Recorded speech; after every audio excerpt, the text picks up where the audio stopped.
Okay, we're on. So welcome to the Center for Advanced Study in Behavioral Sciences, and I'm Margaret Levy, the director, and we have a very special symposium tonight that is co-sponsored by the Freeman Spogli Institute, and particularly the Global Populisms Project and the Center for European Studies. We'll come back to that in a second. I'm very excited to announce today, you have it on your seats, I think, the new Sage CASBS Prize winner is Carol Dweck, a wonderful psychologist. There's a terrific piece written about her that I hope you all read. And we will be having her do her lecture for the Sage CASBS Prize on March 14th. So mark your calendars. It's really going to be a terrific event, as it is every year. This is the first of 3 symposia. The others have been announced, and they were playing behind me a moment ago. But do keep a lookout for those. So tonight, I usually moderate, but I am giving up that chair to my friend and colleague, Grzymala-Busse, who has so many titles I have to read them. She's the director of both the Populisms Project and the Europe Center, and she's also the Michelle and Kevin Douglas Professor of International Studies at Stanford. You've seen the bios of the 3 fellows, and I am not going to go over all of that again. You can look at them again. But before we start, I want to recognize Alejandro Toledo, former president of Peru and 2 times a fellow here, and his wife, Eliane Kagan. And I want to thank Jeff Bleich, former ambassador to Australia and a member of our board and a distinguished attorney in San Francisco, for being here and for helping with this event. So Anna, I'm going to turn it over to you. Thank you, Margaret. Thanks. Welcome, everyone. I'm delighted to be here, and I think this will be a fantastic event on the Populist Challenges to Democracy. We'll go in alphabetical order, so we will have Eva Anduiza, Bart Bonikowski, and then Maya Tudor. So without much further ado, Eva, why don't you start? Thank you very much, and thank you very much to the organizers and sponsors of this event. So I've prepared a few notes that deal basically with the question of to what extent populism and democracy are compatible, and also about the consequences of populism for democracy. So I have to say we've been talking about the crisis of democracy for decades now, but it's only recently that I have seen the amount of concern about my colleagues in political sciences and in the social sciences in general as to we are facing a real threat. So I think there are basically 2 ways to go at the compatibility of the relationship between populism and democracy. So one way emphasizes populism as inherently and intensely anti-pluralist, and because of this, populism can only be a threat for democracy. That's one way to go, and it's very easy to understand this when you see cases like Trump, like Orban, or like Salvini in Italy, for instance. There is another way to look at this relationship that gives a little bit of a broader perspective of what populism is and acknowledges that populism can come with very different shades and colors, and therefore can be very exclusive sometimes, but can also take a more inclusive perspective. And you probably need to look at some movements in Southern Europe to understand that this can be the case. For instance, I'm thinking about the Indignados movement in Spain that then gave rise to a new populist party, Podemos, or to the Occupy movement in the US. So in this case, populism can still be a threat for democracy, but it can also be a corrective, an opportunity to correct some of the problems that democracies have. And to me, what is interesting is that populism is actually growing on the vulnerabilities of democracy.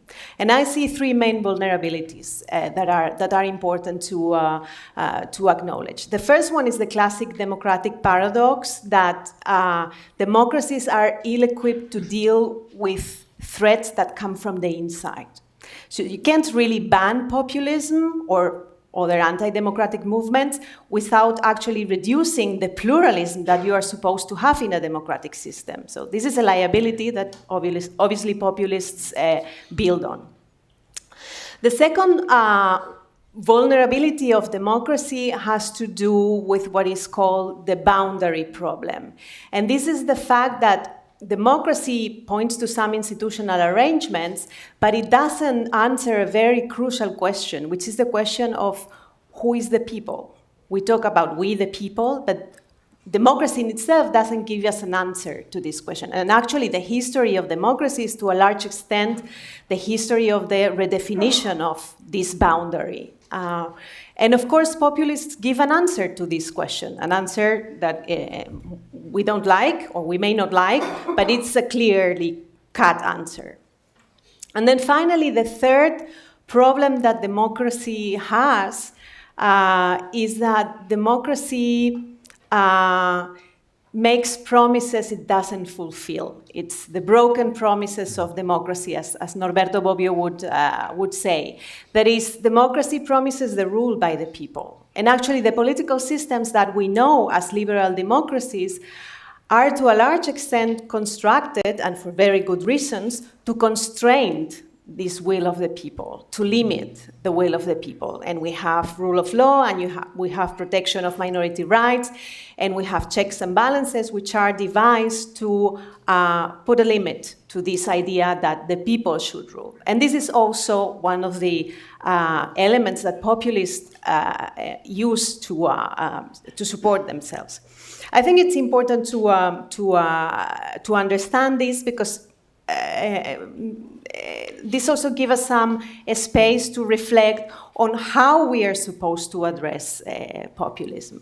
So the main challenge that populism poses for democracy is probably the erosion of the support of the rules of the game. So we have defined a game, the game of liberal democracy, where we have elements of popular sovereignty and majority rule, but where we also have limits to this. We have, as I said before, rule of law, and we have minority rights, we have a free press, and we have an independent judiciary, which are, all elements of the rule of the game. And what we are seeing is that populists can erode this. I would argue that not all populists are challenging the rules of the game to the same extent. So you do have variation in the extent to which populists attack this dimension of democracy. And I would also say that this depends on a number of things that have to do with the kind of ideology that comes with populism. So populism is something that is quite flexible to come together with different kind of ideological perspectives. So we have right-wing, nationalist, xenophobic populism. We also have left-wing. We also have left-wing populism. Now, besides populism, I think it's also really important how other actors react to the populist threat. So in the case of a populist threat that comes from the periphery, democracies usually have some devices that aim to control this kind of extremist challenges. This may work to some extent, as long as these challenges are small and at the periphery. The big problem comes, of course, when a populist leader occupies government responsibilities. So there is a big difference between the challenge that populism can represent from the periphery of the political system and populism in power. When populism comes to power, we are really poorly equipped to deal with the issue. And this is something we should reflect, and I will talk about a few elements I think are important. But there is something that we can do, and there is something that it's important to highlight, and it's the reaction that other non-populist actors have towards populism. And here we are constrained by the limits that democracy poses to what we can actually do, as I was saying initially. And but we also need to be aware of some reactions that have driven anti-populist reactions to overstep or overshoot the mark. So we need to be aware that there are some limits that, even if the threat is important, we shouldn't go over. To put an example, I come from Spain, and we've been having this discussion, to put it mildly, about Catalan secession,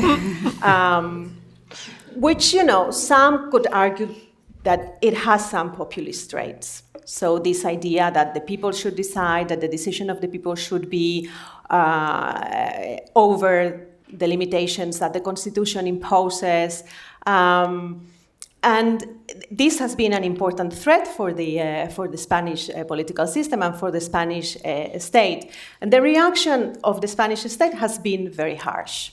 The reaction of the Spanish state, not only the judiciary, but also the state as a whole, has involved, for instance, the imprisonment of people that were defending this kind of secessionist proposal.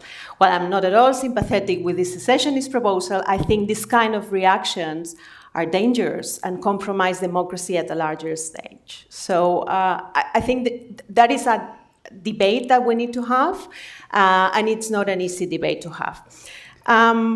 Let me finish by arguing on other potential consequences. So the erosion of the rules of the game is one important aspect.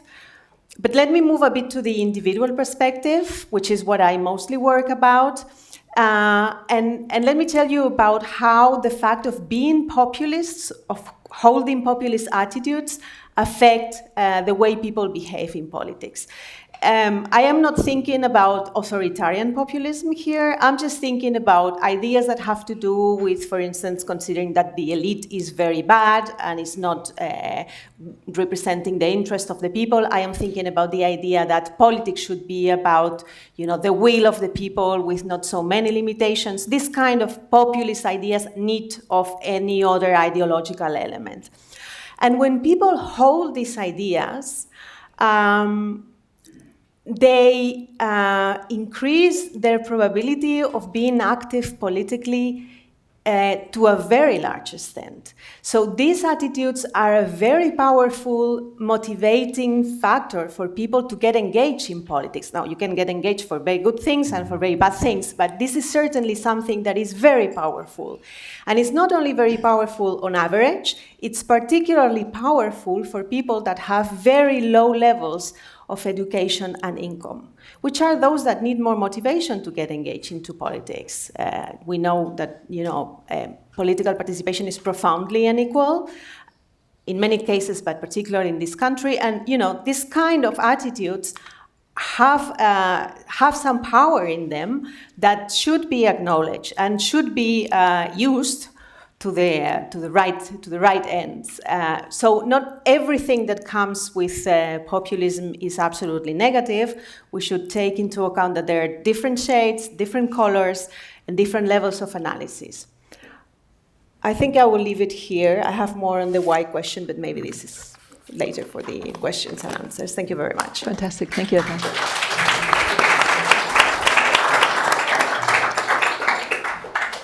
Great. Hello. So I have a few things I want to convince you of today, and we'll see if I do a decent job of it.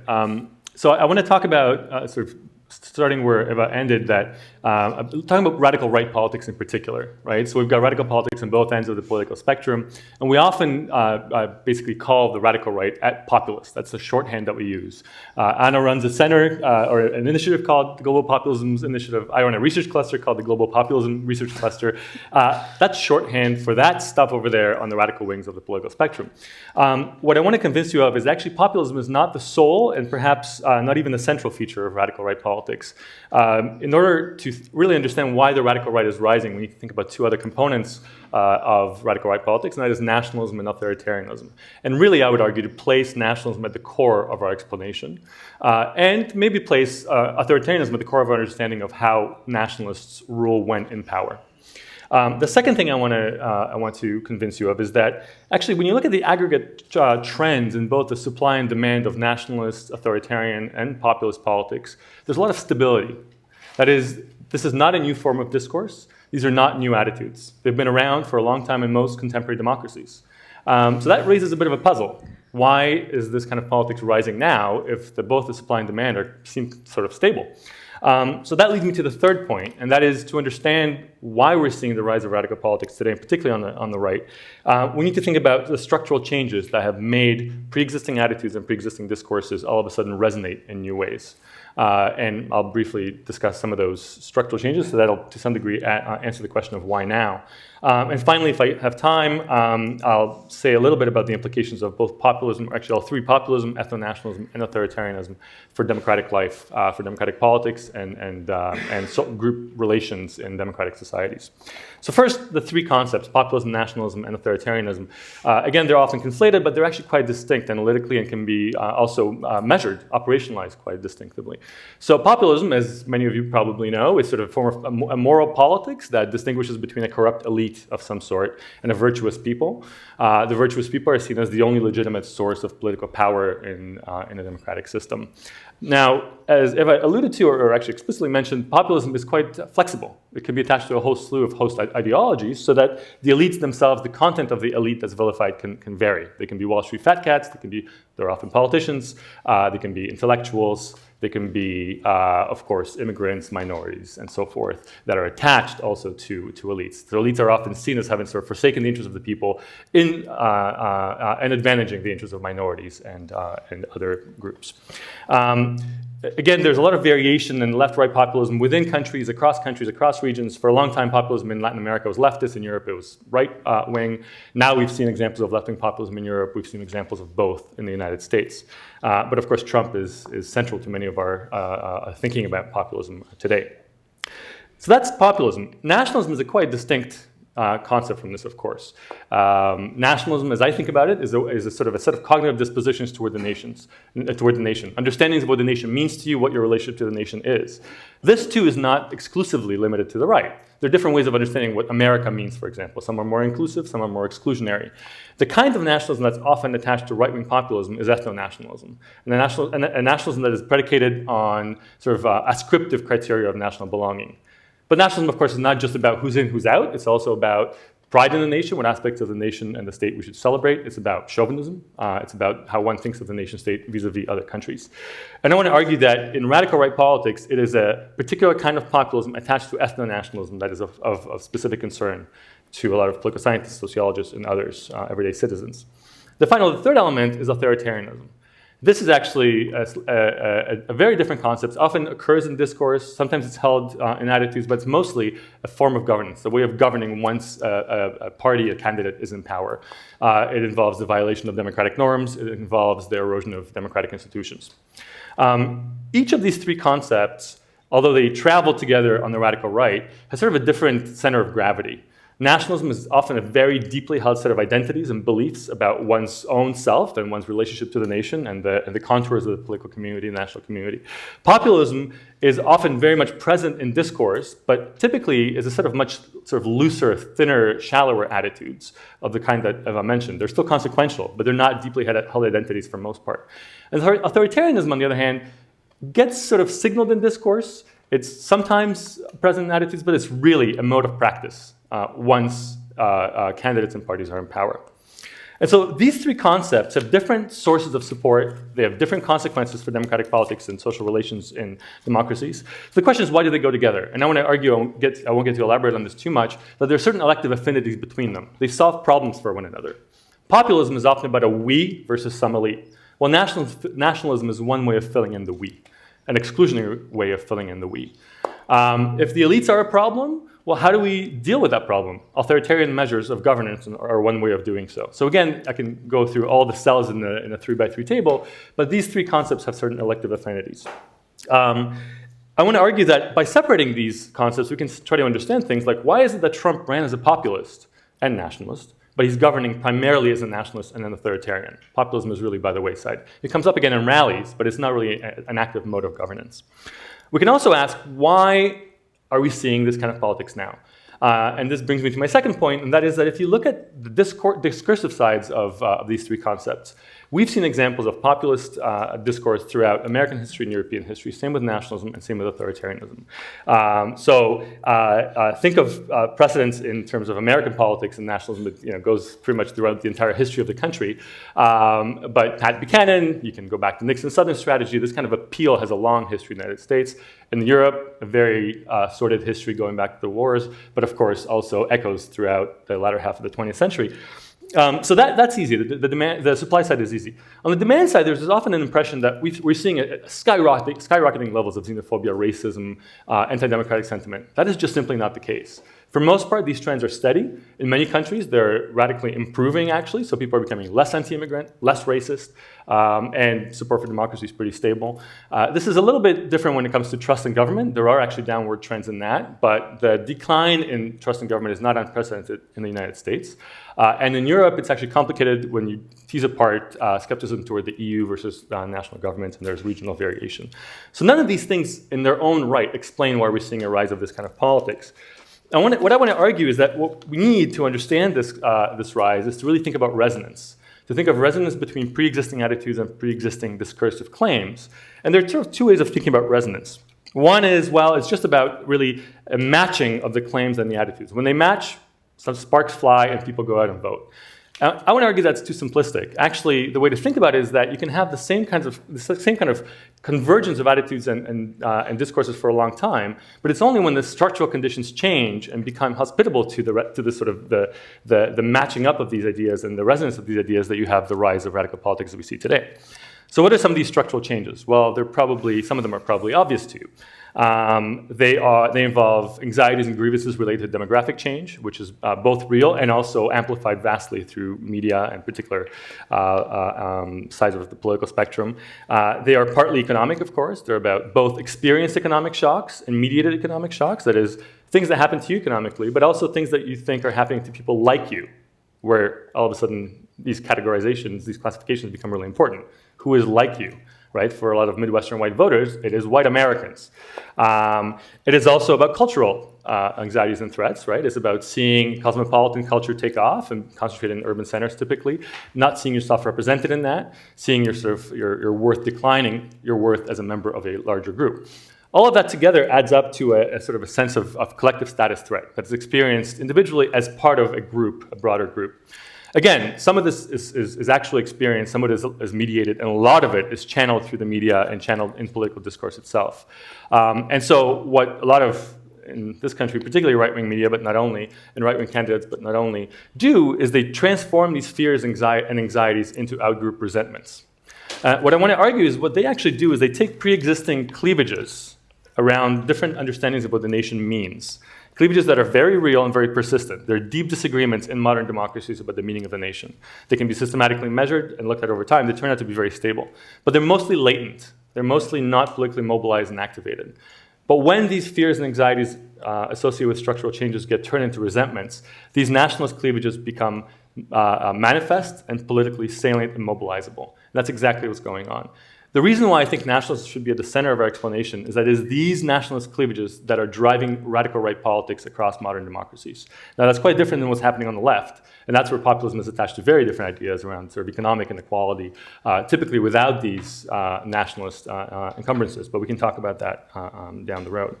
Of course, there are many case-specific differences between different European countries and the US.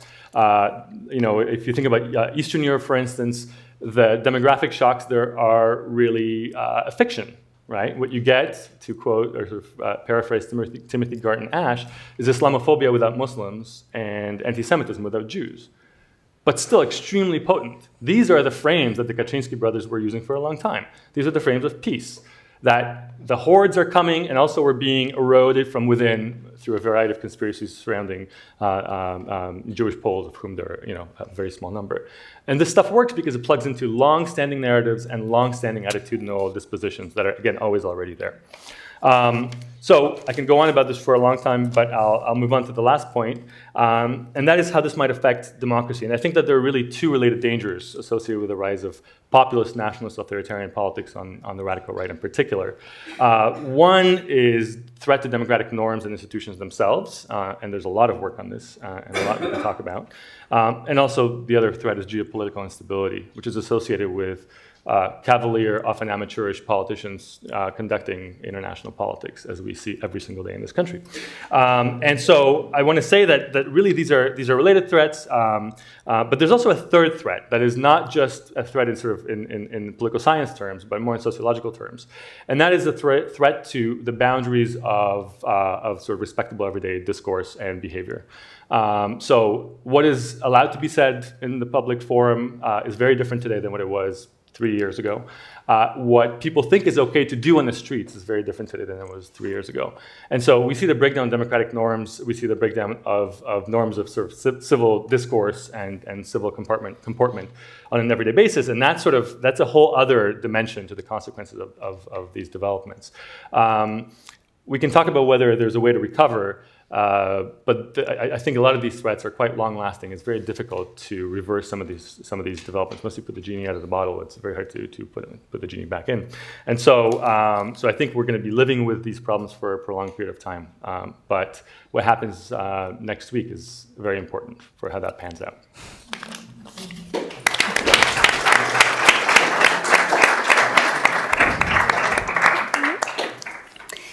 Hi. I think this was actually a very nice development of ideas. Eva started by talking about populism and the relationship to democracy. Bart talked about populism and nationalism and democracy. And I'm going to focus mostly on nationalism and its relationship to democracy. And I'm going to make a couple of points that grow out of my research that train a comparative lens, so not just for the US and Europe, but draws on some of my research that looks at countries in Asia in particular and what we can learn from nationalist trends in those areas. So I want to start by I'm going to make 3 points. And the first point is that nationalism is a resource, and it's a resource to be used, that is here to stay. It's going to be used, has been used by politicians since nationalism became the basis for the global political order, and it's going to be continued to be used.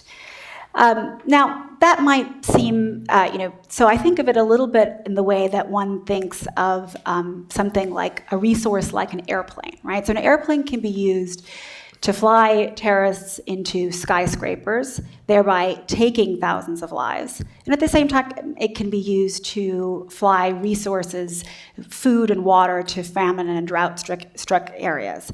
So much like a plane is a resource that can be used for good and for ill, nationalism is a resource that can be used for good and for ill. And it's neither inherently evil or good, and it's not inherently progressive or conservative. And that may seem like a banal point, but I'll draw your attention to the fact that earlier this year, the French President Emmanuel Macron stood before the European Parliament and said, "I call on Europeans of all political stripes to reject nationalism." And I think that that's a little bit of a naive perspective, because we live in a world of nation states that's not changing anytime soon. And the idea that is associated with nation states, that legitimates nation states as an idea, is here to stay. And so that's just kind of the first point, that it's a resource. It can be used in a variety of ways. The second point is that like planes, it differs in kind. Nationalism differs along all kinds of dimensions, and one that I focus on in my research that Bart has already drawn some attention to is that nationalisms can be primarily inclusive or exclusive. Now, of course, there's a lot of, this isn't a dichotomous variable, it's not either black or white, it ranges, but that at their founding moments, national narratives tend to embrace either a set of ideas, principles, achievements, what Francis Fukuyama in his new book calls a creed, and that those are ideas about how one belongs in a particular nation. So when ideas or creeds are used, the nationalism is, at its founding moment, primarily inclusive. And the reason that is because you and I can decide to become, assuming that we have the right to citizenship, we can decide to become a member of that, a citizen of that nation, to become a national, simply by saying, I believe in these ideas. I believe in the American idea that one can pull oneself up by one's bootstraps. And that the founding creed has a slightly different flavor in every country, that when it adopts principles and ideas, that is a relatively inclusive founding narrative. And that we have countries in the world like Indonesia, like India, classically in Europe, that the founding case was France, that adopt ideas as the basis of what it means to be a member of a nation. By contrast, on the other end of the spectrum, one can have exclusive ideas, founding narratives that embrace race, religion, and ethnicity. Countries that come to mind, of course, are Germany at its founding, perhaps less so today, but also countries such as Malaysia, which very much makes ethnicity the core of what it means to be a member of the nation, or India, or rather Pakistan, which puts religion at the core of what it means to be a member of the nation. So the second point is, right, not all nationalisms are the same. They vary dramatically. And although these founding nationalisms can change over time, they're actually incredibly sticky. And I think, again, we have, within nations, one can have different conceptions of what it means to be a member of that nation. But if one thinks of the founding narrative of any particular country, I would argue that one can look at things like the founding speeches of the founding fathers, the way citizenship is treated in constitutions, and the way that religion is treated in constitutions, to put countries on a spectrum in terms of whether founding nationalisms are inclusive or exclusive.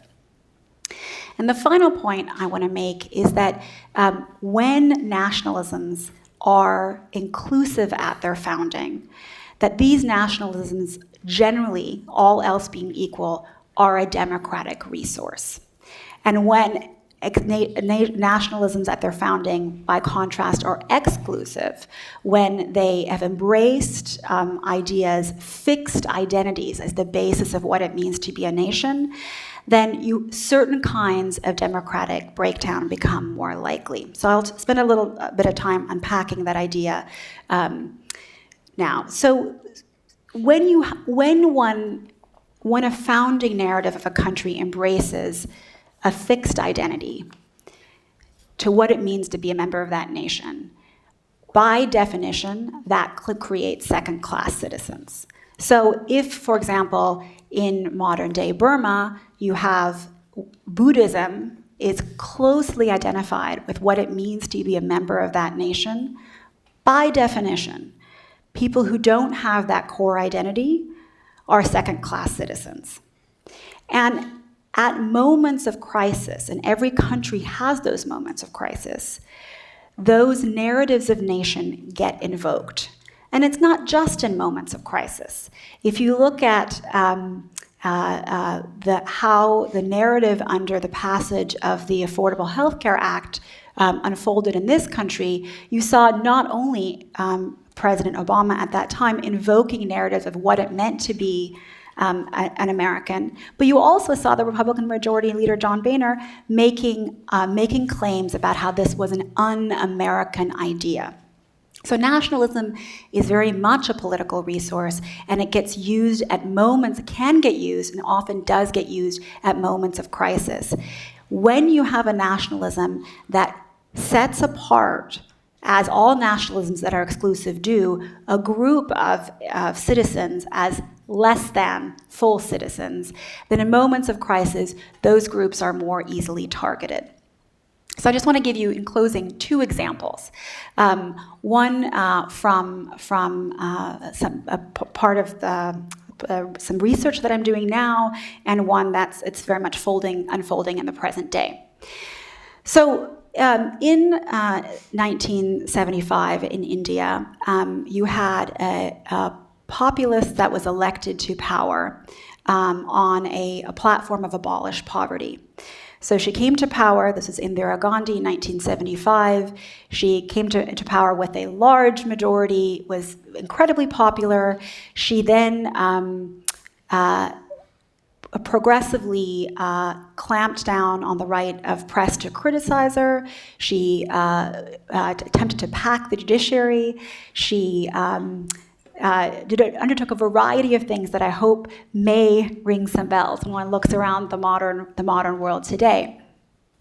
Interestingly, she did very much invoke the ideals of Indian nationalism to legitimate, in 1975, the emergency, where she actually en masse arrested political opposition. Now, for reasons that I'm not going to go into here, 18 months later, in early 1977, she decides to call an election.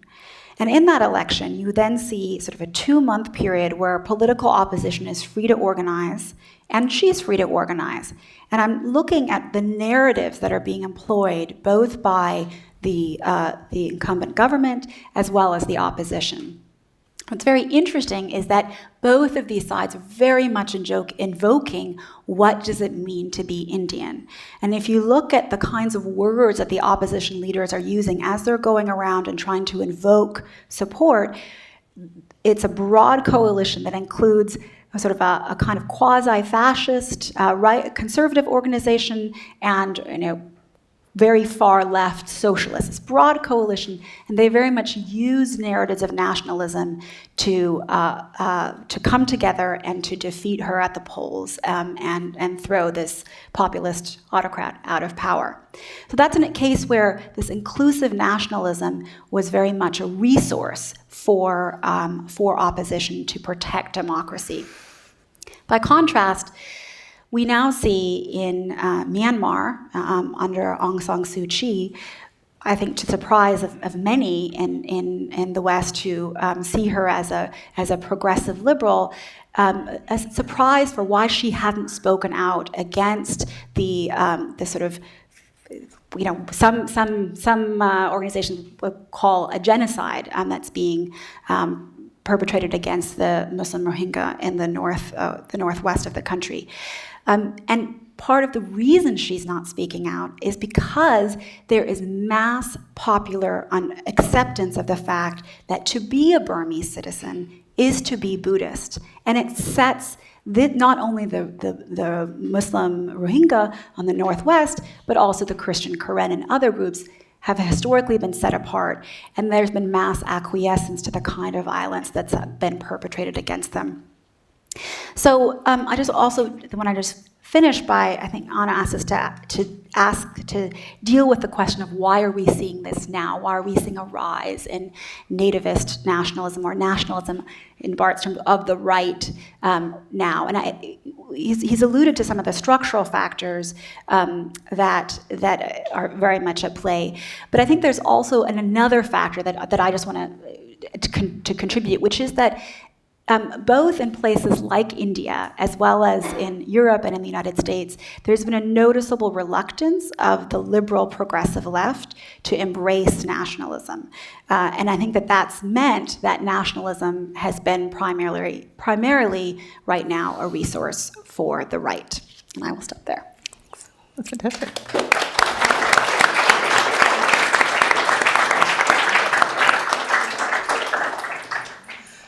So we'll have questions and answers from the audience in just a little bit, but I thought I'd start off the conversation by asking a question, are the populists and nationalists right? And ask you to examine the role of the mainstream elites. And the fact that the mainstream political parties haven't, in fact, articulated the grievances of the voters. They haven't protected national identities from sort of the global flows of both capital and people. And they haven't sort of even attempted to contain the populists. And so I'm wondering, the structural factors are, of course, responsible, but to what extent is this the fault of the very elites that the populists target? as being unresponsive and corrupt.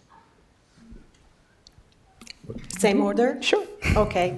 So I think there's certainly been some convergence among mainstream parties that has allowed the extremes to be covered by other political entrepreneurs, and this has also been the case or has been particularly the case, I think, in Europe when we think about what has happened in Europe. So I think here maybe it would be useful to distinguish those cases where there is a new actor that comes in the periphery because nobody stopped this party from appearing or because nobody covered those issues, from circumstances where a mainstream party is actually, occupied by an extremist, an extremist leader. And I think here, in this former case, in both cases actually, what we have is a gatekeeping problem. So our institutions and our political parties have not been able to keep extremists' alternatives outside the political landscape like they were before.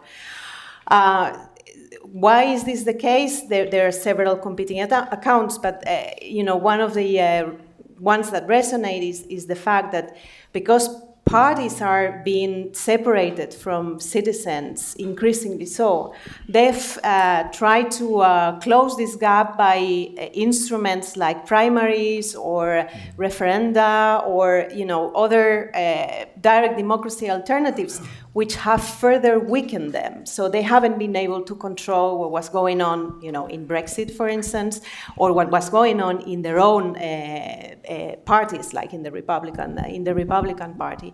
So we have the problem. We don't yet have the solution, I would say. Yeah, I think I agree with much of that.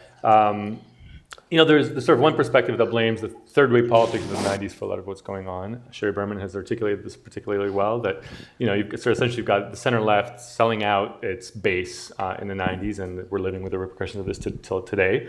The destruction of labor unions in the United States, which has a long history, but really increase in intensity in the 80s is a prelude to this and continues to this day. And so there's certainly something to that. The rise of technocratic politics in general. Daniel Roderick has an interesting argument about the role of economic globalization. The more trade barriers fall, the greater the redistributive consequences of each additional trade liberalization deal are. And so therefore, the more advanced economic globalization, the greater the shocks felt on the ground.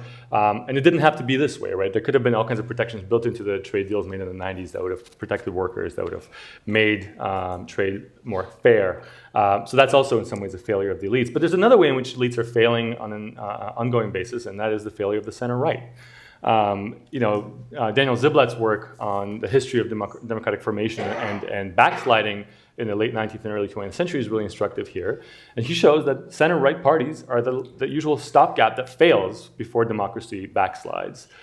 Because what center-right parties often do is, in a multi-party system in Europe, for instance, in many countries in Europe, they'll move to the right to match the discourse of the radical right, which only amplifies that kind of that form of politics. In the United States, you've got a total failure of the Republican Party to hold Donald Trump accountable, and really to, if you think about nationalism, not just populism, Republicans have been playing dog whistle politics in terms of race and ethnicity immigration for a very long time. It's worked for them. It's just that now the dog whistle is a bullhorn, but they're very happy to go along with it. And this is just another version of the same problem of the center-right that Ziblatt talks about in Europe. Since it's a two-party system, you've essentially had a capture of one of the two parties by ethno-nationalist, populist politicians, Trump in particular. And so I think you can sort of, there's enough blame to go around on both the left and the right, but certainly the elites could be doing more to protect democracy from ongoing erosion. And the last thing that's a little hard to study systematically, and we don't have good research on this yet, but the role of the media. The media are doing a reasonably decent job. Well, it depends which media, but mainstream media are doing a decent job since the election of 2016 to sort of try to hold the administration accountable for some of its greatest excesses. But what they did during the election and prior to the election was quite shameful, right? The fact that Hillary Clinton's emails were the main story for months rather than what could have been the alternative that we knew about already then, but we certainly know about now. That's a failure of the media. It's sort of hard to pinpoint the mechanisms exactly and the effects as well systematically. But some of the mechanisms might be sort of obsession with objectivity, kind of the media as entertainment, right? There's also some story, some scandal to chase after. But that doesn't fully explain it. There are 24-hour news cycles, another possibility, the rise of social media. But a lot of this is very speculative. We don't yet know exactly how media has impacted the rise of populist and nationalist politics. One of the benefits of going last is you say, I agree. Yeah, I agree. But I guess the one thing I'd add is that so I think elites have abandoned some of the protections and moved progressively, both, for example, in the UK and the US, the left has moved more towards the center and abandoned some of the traditional protections that might have buffeted some of the effects of globalization and speedy capital flows. But there's also, I just want to underscore that there is an institutional explanation, and in terms of parties themselves. I think the parties themselves have seen some internal decay. We don't see internal elections in a number of parties, particularly in the parts of the world that I study. In India, is very, very interesting. You have the left party is headed by the great-great-grandson of the first prime minister, by virtue of his dynastic lineage. Whereas the party on the right very much saw internal democracy at work. You saw a very public battle play out between the leadership of the BJP, the party of the right, as to who was going to be the candidate for a prime minister. And it was one in which the current prime minister became the favorite candidate by virtue of sort of marshalling grassroots support. I think in the West, you can see that, we were talking earlier, Jake Rosenfeld's work on the decline of unions, those have been the base for left parties in the United States and in parts of Europe. Those have been eviscerated in the last several decades. So I think there are also, in addition to some structural explanations beyond, there's also institutional explanations as regards parties. Fantastic, thank you. I see that it's 6:15, so I think we should move it to question and answers from the audience. So I only ask that we please have a microphone, since this is being live streamed, before you ask your question. Thank you. Hi. Over here. So I'm really intrigued by this idea of nationalism as a resource and its founding creed as pushing the use of nationalism either towards the inclusive or exclusive. But I'm worried mostly about the erosion of democratic institutions and norms, as one of our speakers talked about. And I'm wondering, in the United States, where one could argue that we had an inclusive founding creed, why is it that nationalism here cannot be used more effectively to mobilize the defense of these democratic institutions which are at the core of that creed? Mm-hmm. Oh, sure. I'm going to leave that to the U.S. colleagues. I think it was really a question for you, Maya, but you can start and I can continue. Yeah, no, I think it's a really interesting question. It's one I've actually thought and pondered about myself, and I think there are some people writing about this now. So I think there's been there are people like Mark Lilla who've written about the once, in a book, The Once and Future Liberal, the rise of identity politics, and there's been a pronounced unwillingness of the left, and it's not just in the United States, to use kind of nationalist rhetoric. But I think it can be done, and as I said, it's been done in other countries. But I think you've seen this move towards identity politics that comes, I think, from a very important place and a desire for justice. But at the same time, does that necessarily have to come at the expense of a unifying creed? And I think this is also part of what Francis Fukuyama's new work is also getting us to think about. I mean, I don't agree with all of that. I think that part of the problem is that, I can also talk about whether the US founding national identity is in fact inclusive. It articulates a set of inclusive ideals. Of course, it also very clearly set up a racial boundary that we're still dealing with in the present day. So, but I think you're right in the sense that, you know, those inclusive ideals, you know, of several hundred years ago were invoked in the Civil War in the United States to protect the democracy. They were then invoked in the Civil Rights Movement to expand the rights for a larger set of the electorate. And I think that that kind of unifying narrative could be used effectively on the left. It's in fact what President Obama, I think, did quite effectively. So that's roughly what I was going to say. I think that, you know, the latter part at least, I think that it does occasionally get used. I think that if you think about nationalism not as a single national character, single national identity, but rather as internally heterogeneous within all countries, then you can think about sort of distinct types of nationalism vying for dominance at any given time. And Roger Smith's work on this in the United States is terrific. It turns out that actually, if you look at immigration law for the last 200 years, there are traces of three types of nationalism, three very different understandings of what America means.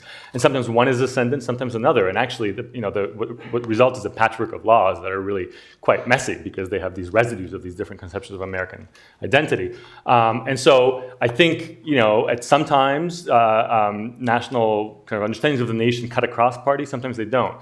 In my research in 2004, it actually looked like there was quite a bit of heterogeneity within the two parties in terms of which understanding of America was dominant within each party. That's no longer the case. I just analyzed some 2016 data. It turns out that there's been a lot of partisan sorting and polarization across the parties in sort of their understanding of America.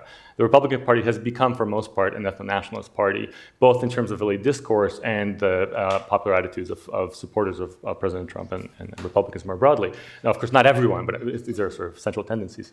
And so I think Maya's absolutely right that President Obama did use a more creedal liberal nationalism in his campaigns and in his presidency.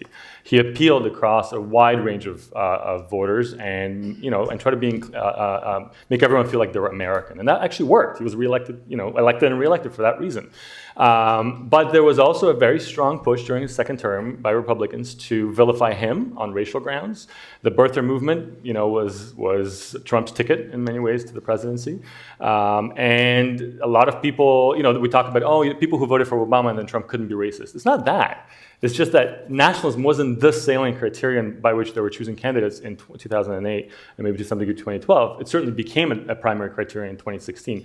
The salience of nationalism and ethno-nationalism in particular increased in recent years and became much more powerful among Republican candidates and Republican voters as a form of discourse and a motivation for voting. So I think, I agree with Maya that there is a way in which Democrats can use inclusive nationalism. It's pretty fraught territory. It's risky, but there is a resource that's available. And Obama had a gift for doing so well. Hillary Clinton didn't evoke the same kind of solidarities that Obama could. If I could ask you to stand up and introduce yourself before asking questions. Oh my goodness. Then I wouldn't have asked the question. No. I'm Norman Haymark, and anything else I need to do, just ask my question, right? I'm an historian, and so some of the discourse which you are engaged in is different than the discourse that a historian would use. And especially the first two talks, all the talks were terrific, but reminded me very much of the end of World War I, right? Mm-hmm. And the establishment of democracies in Europe, and then the gradual erosion of those democracies in precisely the same ways that you described. And then eventually the emergence of fascism, right? I mean, Mussolini started almost right away. But by the 30s, have fascism everywhere. Nobody said a word about fascism. Right? It was just populism and democracy. And, maybe we can think about this as certainly nationalism, right? Emerged in Europe after World War I. And so I was just wondering, so I was thinking to myself, okay, then what brings fascism? Well, what brings fascism probably to the continent is an economic crisis of great substance. We don't really have that in the world today, not in Europe or not in the United States or Asia. But imagine for a second, it could come, right? Mm-hmm. I guess my question is fascism the next stage? And then let me just talk about nationalism, if I can, just very briefly. again, a historian would think about nationalism differently. They would say at the end of the 19th century, nationalism turned bad for a lot of different reasons we won't go into. It's when nationalism, as one of your colleagues said, when nationalism began to hate.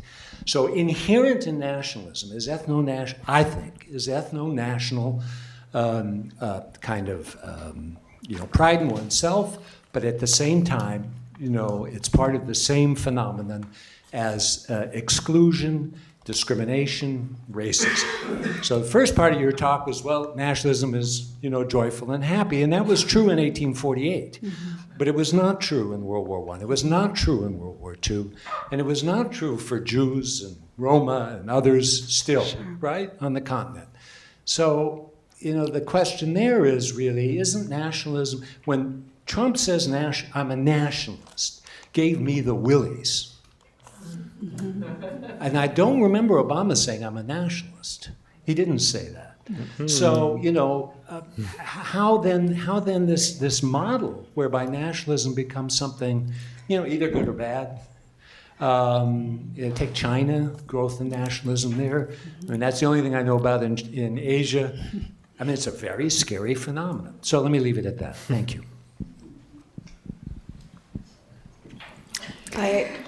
Okay, so I'm Spanish. That means that we have a very complicated relationship with nationalism.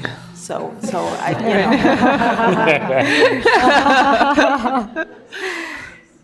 so in Spain, nationalism is very tightly connected to the Francoist regime, and it's very hard. It would be hard to disconnect and allow the left to become a Spanish nationalist. It is becoming complicated. It is happening. It is happening because of the Catalan nationalist movement. So obviously, the Catalans have understood that nationalism can be a resource and can be used, or the Catalan independentists, and this is being used. And by opposition, they can at the same time develop a creed for the defense of the independent state and a left-wing orientation. But this is just by opposition to the connection between the Spanish nationalism and the past, the historical past that we have in Spain. So I would kind of share your concerns. Also because we know that, for instance, people that hold nationalist attitudes, they're less likely to favor redistribution, for instance, at the individual level. We do need nationalism at the aggregate level to have the kind of community that would allow for taxes to be paid, but when you look at the individual level, their relationship is a bit different.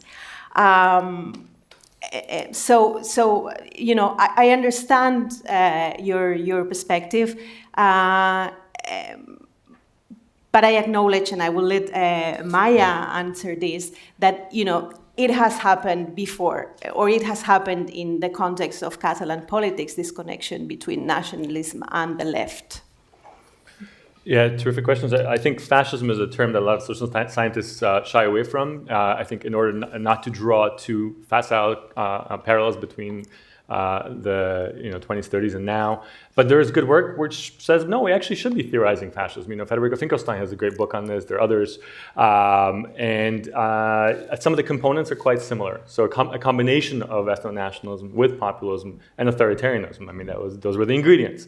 The question is, your point that economic crisis is what gave rise to many fascist movements, absolutely. What's interesting now is that we're seeing the rise of nationalist populism on the right in places where the economy was doing just fine. Poland was one of the best, most well-off countries that survived the crisis, largely unscathed. So there's quite a bit of variation in economic conditions across countries. So there seem to be a number of different kinds of shocks or some corrective changes that have come to a kind of a tipping point that are driving the rise of these kinds of politics. But interestingly, what are the potential future scenarios? Well, one is some punctuated crisis either an economic crash of global proportions once again, or a massive national security crisis. Imagine the US was attacked by a terrorist group today. That would be a disaster for democratic institutions, because you'd have state of emergency, probably scaling back of civil liberties. So that kind of thing is an ongoing danger. But it's also true that democracy doesn't always sort of die by some sort of acute crisis. It can also die by 1,000 cuts. It's sort of a gradual sliding back of norms. You can even imagine Democrats taking the presidency in 2020.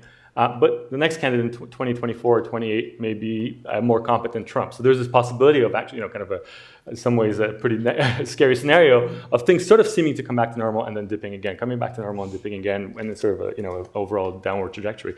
It's hard to tell at this point, but it's definitely the case that anything that can be done to protect democratic institutions today needs to be done, including restraining the current administration, I would say. And this is not a matter of Democratic versus Republican. It's a matter of democratic principles, the principles of liberal democracy, not partisan politics. Thanks for the question. And I should start off by saying I share some of those concerns about nationalism. And if I came across as singing nationalism's praises, it comes from a place that, to my mind, that recognizes that nationalism is a resource that's here to stay with us. So no amount, from a realistic perspective, from a realist perspective, nationalism, because nation states are here to stay, nationalism is here to stay. Now, I think you're right that at any moment, nationalism, especially in the aftermath of a severe crisis, can be marshaled towards a whole variety of atrocious ends. But let's also not forget that nationalism can and has been historically marshaled towards a variety of things that we really care about. The creation of the National Health Services in England, the country I normally live in, couldn't have been done except for in the aftermath of World War II, when there was a sense of we owe it to each other as citizens to set up a system that takes care of each other. And that just as nationalism can be wielded externally towards aggression, it can also be wielded internally. So my last book I wrote on the why India is a democracy and Pakistan is not, given the wide range of similar circumstances that they emerged from the British colonial regime. And India, this most surprising democracy, I would argue, in the world today, very much used nationalism. Gandhi used nationalism and adapted it to the purposes that he needed at that particular time, but articulated a very inclusive nationalism, I think as inclusive as was actually possible given the political constraints at the time, with respect to race, with respect to caste, with respect to religion. Now, it wasn't perfect, but in public spaces, in public sphere, the idea of what it means to be Indian, which is, by the way, absolutely under attack today in India, that provides, I think, the best resource against kind of fascism when you have a nationalism that is inclusively defined, that I can think in the purview of a context, I think, that is not going to change anytime soon, which is nation states and nationalism. Can I just follow up just one little thing that related to that? I think you're pointing out of Trump's use of the term nationalist, sort of becoming a self-avowed nationalist, is actually quite distinct, right? What he really means is ethno-nationalist. There's some debate about this today about what did he really mean. I think his conduct and his campaign was clearly ethno-nationalist. His policies while in power are clearly ethno-nationalist. His supporters share ethno-nationalist tendencies and dispositions. So when he says I'm a nationalist, so his supporters know exactly what he means, right? And it's sort of some have called it a dog whistle. It's a pretty obvious dog whistle. It's again a bullhorn. But the idea that he can then use plausible deniability to say, well, I was just talking about protecting the U.S. in terms of trade. That's economic nationalism. That's a very distinct thing. But it's clear that he's really signaling both at the same time, and everyone who supports him knows it. So there's kind of a plausible deniability built into most dog whistles of this sort. And I've actually have some research that shows if you expose people to just anti-elite, purely populist vignettes, in an experimental setting, they end up having stronger antipathies toward minorities, immigrants, and in some cases Muslims. Because again, one thing stands for the other once they become fused in political discourse. So I'm gonna do also one follow up to that, which is that the counterpart in India is that in 2014, Narendra Modi ran on. He put up billboards across Mumbai, in which he said, "I am a Hindu, I am a nationalist, I am a patriot." Right. So very much identifying, as I think Trump does, perhaps less openly, with a particular ethno-nationalist view of what it means to be Indian. And there is research, for example, that shows that if you invoke Muslim names and in the context of experiments, you're less likely to donate charity money if you're Hindu. But if you expose some of these subjects to treatments, like where you show them the national flag, they're more likely to give to outgroups within the nation, right? So this is what I'm saying, that you can also harness that towards positive good, towards positive ends. That doesn't mean it isn't also a danger at its same time, but it's here to stay. I'm trying to, my name is Nico Besny, I'm an anthropologist. I'm trying to think about the relationship, rather naively, so please correct me, between, on the one hand, populist politics and the social, cultural, economic underpinnings with which it's frequently associated. It seems to me, and this is where I want you to comment, that there are different kinds of relationships. So for Trump, for example, he's not coming to his reactionary politics because he lost his job. Right, so the sort of populist politics precede the appeal that he has for his supporters. But his supporters, obviously, I'm thinking of Ari Hochschild's ethnography of Louisiana. Obviously, that the populist politics give a particular discourse to the discontent that they feel. So that there are two different kinds of relationships. So my question, well, first of all, is this correct? And two, do these different relationships yield different kinds of political agendas? Or, whatever you want to call it, politics, yeah. Okay, so I would say that the issue with economic grievances is that we have a few contradictory pieces of evidence. So, for instance, if you look at trends along time, you can really see that financial crises have consequences for a number of political outcomes, like the increased fragmentation, polarization, extreme right vote, etc.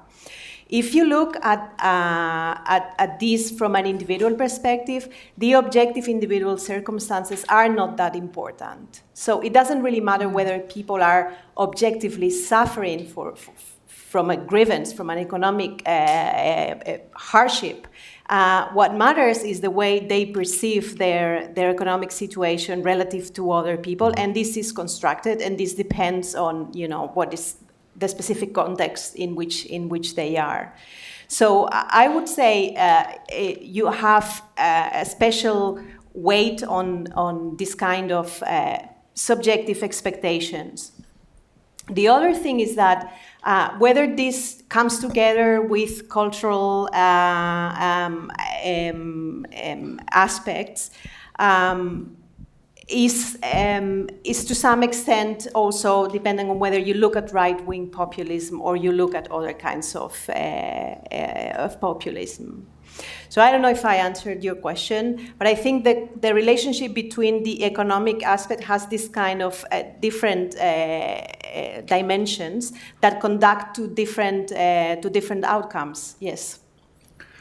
Yeah, that's really interesting. I think there are different mechanisms responsible for elites' decisions to use populism strategically in political discourse and the motivations of the supporters of populist politicians, right? So populism is typically a strategy of political challengers and outsiders people who come from the fringes of politics, or in many cases who have no political experience whatsoever.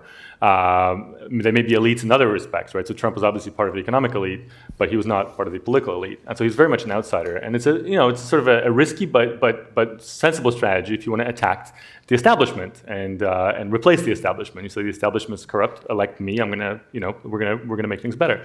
I've done some research that shows that you can actually see variation in the reliance on populist discourse from one presidential campaign to another, even within the same candidate. So Nixon would use populism in one campaign, but not another, because the circumstances changed, the context changed. He was no longer an outsider to the same degree. And others similarly. You can see changes in the reliance on populism over the course of any given campaign. Challengers typically tone down their populism, not Trump, but most, as they speak to the electorate as a whole, and incumbents become more populist as they adjust to the challengers. So this is pretty dynamic, but populism is very much a political strategy. There are some interesting sort of biographical features to a lot of the populist leaders' backgrounds. A lot of them were members of elites that were not fully accepted. So Trump being an economic elite who was never fully accepted in Manhattan, Orban also similar, Nigel Farage similar. I wouldn't quite theorize this as the explanation, but there are all interesting biographical features of that sort. But it's very much a political strategy that's convenient when effective. I think for supporters it's quite different, as you said. There are people who are experiencing all kinds of grievances, some real, some sociotropic, some maybe totally imagined, but often quite real. And what speaks to them is a politics of resentment.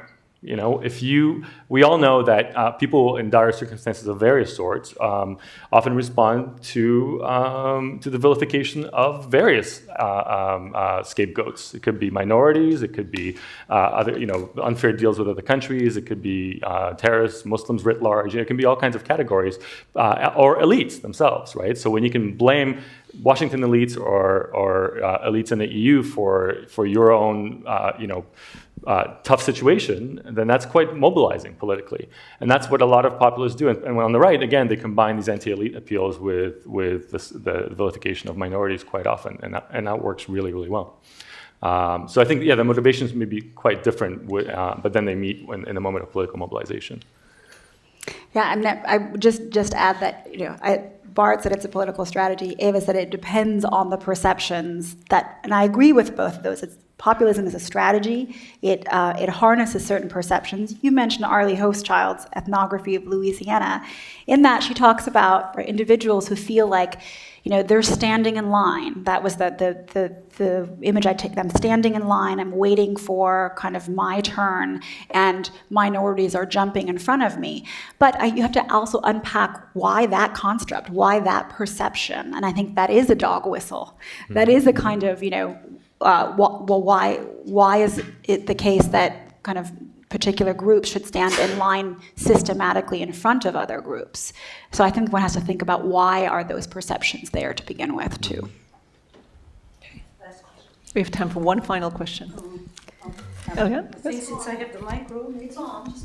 Okay, so I'm also going to allow myself to contrast what you are saying with an anthropological perspective. What is nationalism? How do people define their identity, their self-identity? So in our research, what comes up is that nationalism is recreated and created over and over according to the times of history.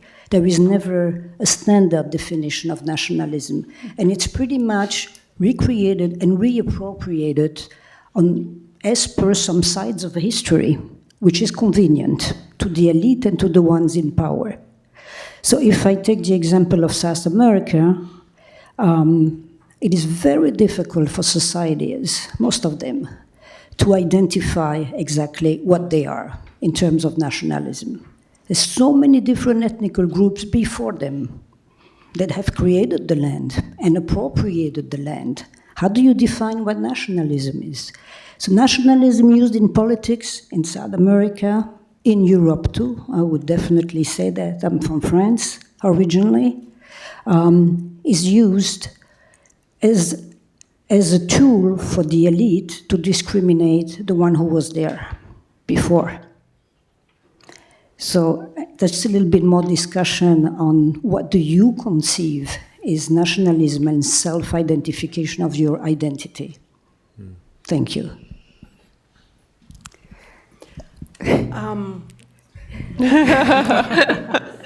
Very interesting question. I will let my colleagues speak for nationalism, but what your question reminded me or made me think about, why nationalism and why populism are so attractive to people. So we don't like the words, but people actually are very populist when you ask about, their populist attitudes. Not necessarily authoritarian, not necessarily extreme right. And probably the same thing happens a bit with nationalism, that we don't like it as a word, but we are attracted to some of its components. And I think this is because, at least for populism, it has so many things that speak to all our cognitive biases. Like, we prefer simple, one, than more complicated. We prefer to focus on the negative than to focus on the positive.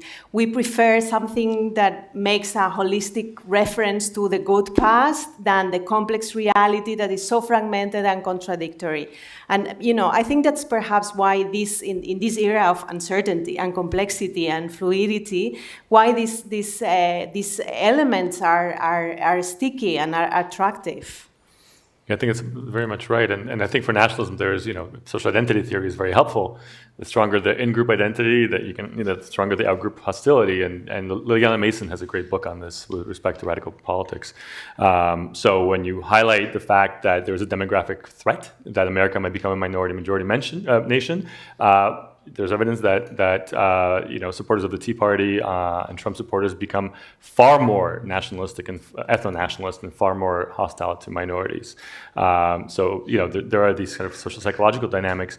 But the other thing that your question made me think about is sort of the renegotiations and changes in how nationalism is used over time. And actually, France is a very interesting example of this. So I mentioned that there are different kind of cleavages around different understandings of the nation. Ethno-nationalism is the dangerous stuff, but more liberal creedal nationalism, that's the kind of nationalism that is more inclusive and somewhat more benign. Well, actually, in Northwestern Europe, this is all becoming a little more complicated. So this started with in the Netherlands with Pim Fortuyn. Actually started in the 90s with someone else, but Pim Fortuyn really popularized it, and then it's been seized on by Marine Le Pen and Geert Wilders and many others. The idea that actually you can reframe civic nationalism to be exclusionary toward Muslims. If you say, look, our culture, our national values are all about inclusivity, protecting the rights of women, protecting gay rights, this is who we are.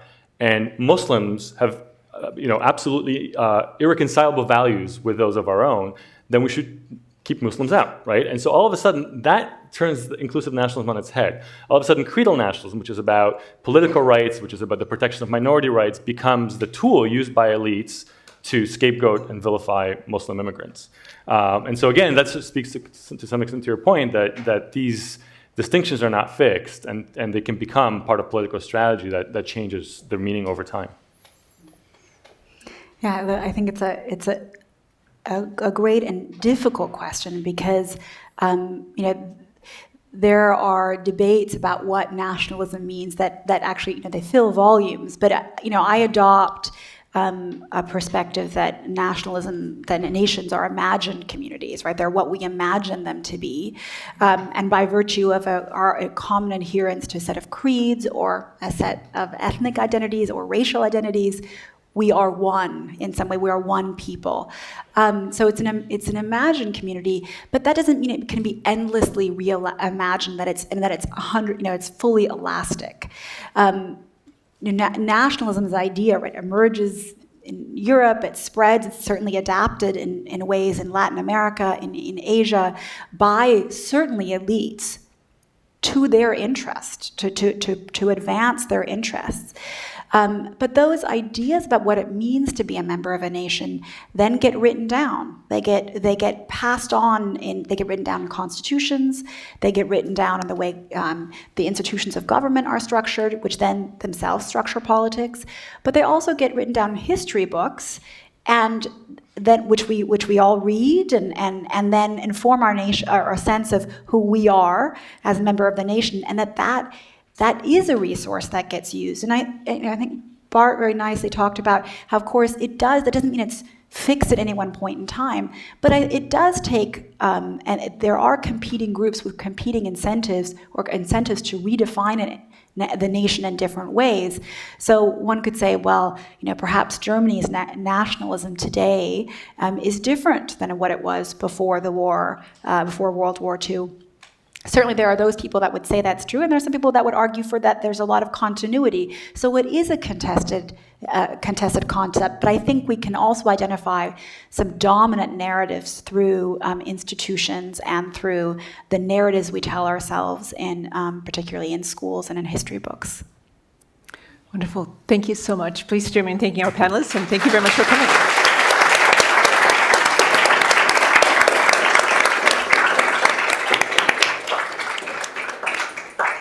Thank you. Thank you.